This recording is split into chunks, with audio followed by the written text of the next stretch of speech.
जय श्री कृष्ण मित्रों इस वर्ष 2021 की आखिरी पूर्णिमा दिनांक 18 दिसंबर 2021 शनिवार के दिन रहेगी। तो इस दिन शुभ योग शुभ मुहूर्त में पूजा आराधना करने से मनोकामनाएं पूर्ण होंगी और सभी पापों का नाश होगा। तो मित्रों आज आपको हम बताएंगे पूर्णिमा तिथि कब प्रारंभ होगी, इस दिन किस प्रकार से आपको पूजा अर्चना करना चाहिए और कौन कौन से शुभ कर्म इस दिन आपको करना चाहिए। तो मित्रों आप सभी का बहुत बहुत स्वागत है आपके अपने ही चैनल एस्ट्रो गुरुजी में।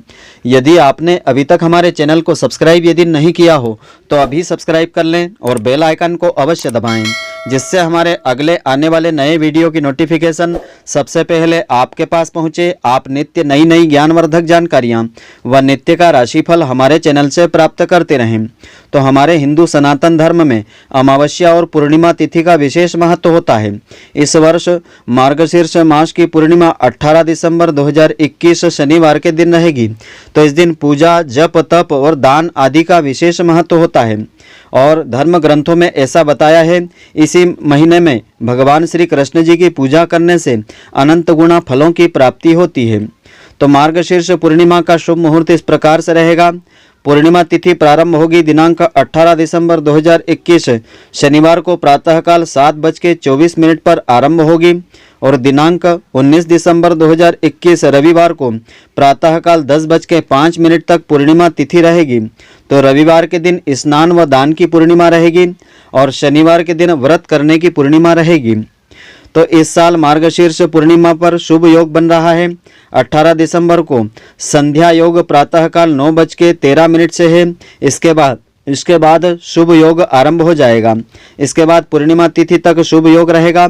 तो मार्गशीर्ष पूर्णिमा के दिन यानी 18 दिसंबर को चंद्रमा शाम को 4:46 पर उदय होंगे। तो मार्गशीर्ष पूर्णिमा की व्रत की विधि इस प्रकार से रहेगी। मार्गशीर्ष पूर्णिमा पर आपका प्रयास यह होना चाहिए कि किसी तीर्थ स्थल पर जाकर के स्नान करें। अगर यह आपसे संभव नहीं हो पाए तो प्रातःकाल ब्रह्म मुहूर्त में सूर्योदय से पहले उठ करके अपने नहाने के जल में तीर्थ का जल लेकर के तीर्थ का स्नान आप कर सकते हैं। तीर्थ देवताओं का मन में स्मरण करके स्नान आपको करना चाहिए। उसमें गंगा जल मिला करके आप स्नान कर सकते हैं। तो इस प्रकार से स्नान करने से भी आपको तीर्थ स्नान का फल प्राप्त होगा। स्नान के बाद आपको इस व्रत का संकल्प लेना चाहिए और पूरे दिन इसे निष्ठा के साथ आपको निभाना चाहिए। इस दिन आपको वस्त्रों और खाने पीने की चीज़ों का दान अवश्य करना चाहिए। इस दिन झूठ बोलने से आपको बचना चाहिए। साथ ही दिन में सोने से परहेज आपको करना चाहिए। दिन में आपको सोना नहीं चाहिए। भगवान के नाम मंत्रों का अधिक से अधिक संख्या में जाप करना चाहिए। गरीबों और ब्राह्मणों को भोजन अवश्य करवाना चाहिए। इस दिन आपको प्याज लहसुन या किसी भी प्रकार के तामसिक व मादक पदार्थ के सेवन से बचना चाहिए। इस दिन भगवान सत्यनारायण की पूजा अवश्य करना चाहिए। यह पूजा करने से भक्तों के सभी दुख कष्ट दूर होते हैं, मानसिक शांति मिलती है और कष्टों का निवारण होता है। तो ज्योतिष शास्त्र के अनुसार यदि जन्म कुंडली में चंद्रमा की स्थिति कमजोर है तो इस दिन सफ़ेद वस्तुओं जैसे कि दूध, खीर, चावल और मोती आदि का दान करना चाहिए। इससे चंद्रग्रह मजबूत होता है और मन को बल मिलता है। चंद्रमा की कृपा से आपके सभी रुके हुए काम बनने लगते हैं और मार्गशीर्ष की पूर्णिमा व्यक्ति को मुक्ति भी दिला सकती है। इसीलिए इस पूर्णिमा को शास्त्रों में मोक्षदायिनी पूर्णिमा कहा गया है। वैसे तो भगवान कृष्ण जी की पूजा कई स्वरूपों में की जाती है, उसी में मार्गशीर्ष भी कृष्ण का ही एक स्वरूप है।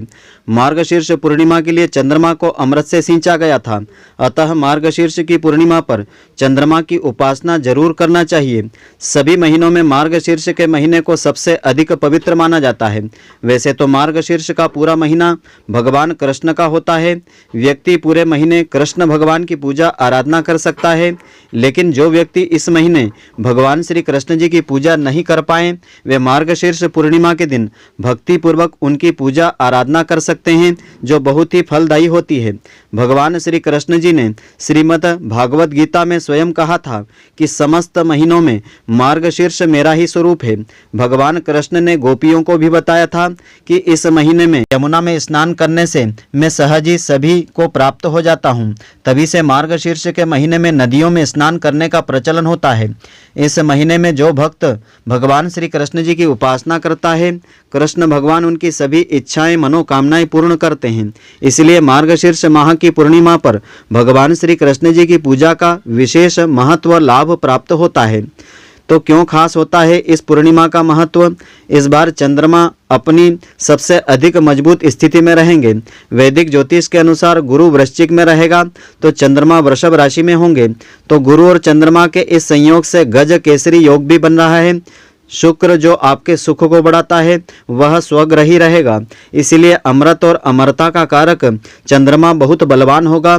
और पूर्णिमा पर अमृत तभी मिल सकता है जब तक चंद्रमा बलवान होता है। इस पूर्णिमा को दान स्नान करने से चंद्र की पीड़ा से मुक्ति मिलेगी, साथ ही आपकी आर्थिक स्थिति भी लगातार अच्छी होती चली जाएगी। तो मार्गशीर्ष पूर्णिमा का अपना अलग महत्व क्यों होता है? यदि चंद्रमा कमजोर है या पति पत्नी के बीच संबंध ठीक नहीं है तो चंद्रमा को जल अर्पित करना चाहिए।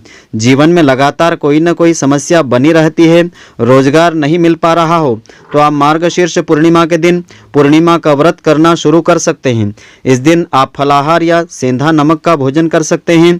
कोई तामसिक भोजन नहीं बनाना चाहिए। घर में बने पूजा स्थल पर और तुलसी के पास दीपक आपको जरूर जलाना चाहिए। पूर्णिमा के दिन भगवान कृष्ण एवं माता लक्ष्मी जी की पूजा आराधना आपको अवश्य करना चाहिए। साथ ही इस दिन पीपल के वृक्ष की पेड़ की पूजा आप कर सकते हैं। इससे चंद्र दोष दूर किया जा सकता है। जो लोग पूर्णिमा का व्रत रखना चाहते हैं वे 18 दिसंबर को व्रत रखें। इस दिन आप चावल की खीर भी भगवान को भोग स्वरूप अर्पित कर सकते हैं। यदि किसी को चंद्र दोष का निवारण करना हो और पूर्णिमा 2 दिन पड़ रही हो तो आप उस दिन व्रत रखें जिस दिन आपको रात में पूर्णिमा की तिथि प्राप्त हो रही हो। तो इस दिन दान ध्यान और स्नान का विशेष महत्व होता है और इसका 32 गुना फल व्यक्ति को प्राप्त होता है। पूर्णिमा के दिन आप अपने पितरों के नाम से दान पुण्य आदि कर सकते हैं। इस दिन सफ़ेद वस्तुओं जैसे कि दूध, खीर, चावल, मोती आदि का दान कर सकते हैं। इसका अनंत गुना फल प्राप्त होता है। पूर्णिमा के दिन किया हुआ दान विशेष फलों को देने वाला होता है। तो मित्रों, आशा करता हूं कि आपको हमारी यह ज्ञानवर्धक जानकारी पसंद आई होगी। यदि आपको पसंद आई हो तो आप हमारे वीडियो को लाइक व शेयर अवश्य करें। धन्यवाद। जय श्री कृष्ण मित्रों, फिर मिलेंगे।